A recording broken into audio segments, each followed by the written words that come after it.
Saudara, 9 korban dalam insiden mobil pengangkut MBG menabrak siswa dan guru di SD Negeri Kalibaru 1 dalam perawatan intensif di Rumah Sakit Umum Daerah Koja, Jakarta Utara. Sementara di proses hukumnya terkait insiden ini masih terus berjalan. Informasi selengkapnya kita tanyakan langsung dengan jurnalis Kompas TV, ada Niko Anggriawan dan Roy Ilman di RSUD Koja, serta ada Eril Wiranata dan Junaidi di Polres Jakarta Utara.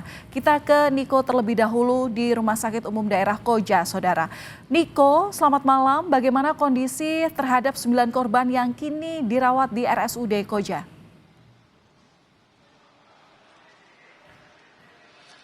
Ya, selamat malam Valen dan juga saudara. 9 orang saat ini masih dilakukan perawatan intensif dengan mengalami luka berat di RSUD Koja, Jakarta Utara.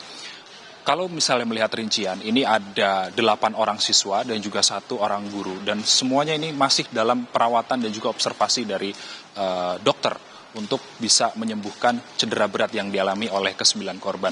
Hingga saat ini ada sekitar 22 korban terluka yang dirawat di 2 rumah sakit berbeda, Valen dan juga saudara.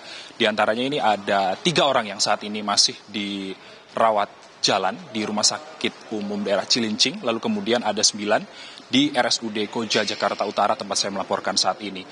Di RSUD Koja, Jakarta Utara sendiri sempat mendapatkan atensi, Valen dan juga saudara, dari beberapa tokoh. Di antaranya ini ada Wapres Gibran Rakabuming Raka, lalu kemudian ada Wakil Gubernur Rano Karno, dan kemudian ada Kepala Badan Gizi Nasional atau BGN, Dadan Hindayana. Dan ada beberapa statement, Valen dan juga saudara, berdasarkan dari Wakil Gubernur DKI Jakarta, Rano Karno, ini menyatakan bahwa nantinya Pemprov DKI ini akan menanggung seluruh biaya perawatan korban hingga korban sembuh, baik itu mulai dari perawatan rumah sakit hingga perawatan setelah di rumah sakit. Lalu kemudian berdasarkan keterangan dari Kepala Badan Gizi Nasional, Dadan Hindayana, pada tadi sore ini menyatakan bahwa ini adalah kelalaian yang dilakukan oleh pihak SPPG, lalu kemudian Dadan akan memastikan seluruh proses perekrutan pegawai termasuk sopir di SPPG ini nantinya akan dievaluasi lebih lanjut.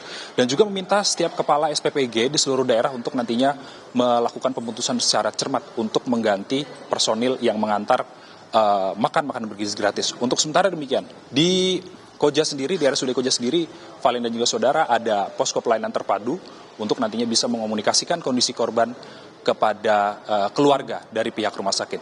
Valen. Baik, dari RSUD Koja, selanjutnya kita ke Polres Metro Jakarta Utara, ada Eril Wiranata di sana. Eril, polisi bilang kasus ini sudah naik ke tahap penyidikan. Nah, kapan penetapan tersangkanya?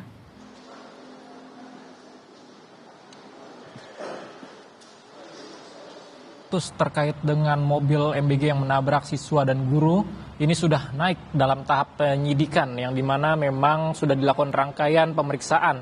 Namun walaupun dengan adanya penyidikan hingga saat ini dari polisi masih belum menetapkan terkait dengan status tersangka. Yang dimana memang informasi yang kami dapatkan, polisi masih menggali, mendalami terkait dengan bukti-bukti yang ada. Yang dimana juga sebelumnya dikatakan bahwa untuk salah satu alat buktinya adalah mobil membawa distribusi MBG tersebut sudah dibawa di Polres Jakarta Utara yang nantinya juga ini akan dilakukan pemeriksaan. Sebelumnya juga dikatakan bahwa sudah sebanyak 10 saksi dilakukan pemeriksaan yang diantaranya adalah mulai dari saksi yang berada di TKP, kemudian juga dari terlapor, kemudian juga dari korban yang dapat dilakukan pemeriksaan ini untuk mendalami terkait dengan apakah ada unsur kelalaian terkait penabrakan yang dimana membuat korban sebanyak lebih dari 20 siswa dan guru hingga saat ini yang masih ada dirawat. Dan selain itu juga bahwa memang polisi masih mengumpulkan alat bukti untuk terkait dengan penetapan status tersangka, dan selain itu juga bahwa nantinya ini akan menyesuaikan terkait dengan alat bukti. Dan memang sebelumnya juga kami mendapatkan informasi dari Kepala BGN saat meninjau lokasi bahwa ia menemui salah satu supir dari pembawa distribusi MBG tersebut, mengatakan bahwa sang supir memiliki kondisi yang tidak fit, yang ini diduga menjadi salah satu alasan terkait dengan penabrakan yang terjadi di SDN Kalibaru 01 pagi tersebut. Valen. Baik, kapan lagi pemeriksaan saksi, Eril?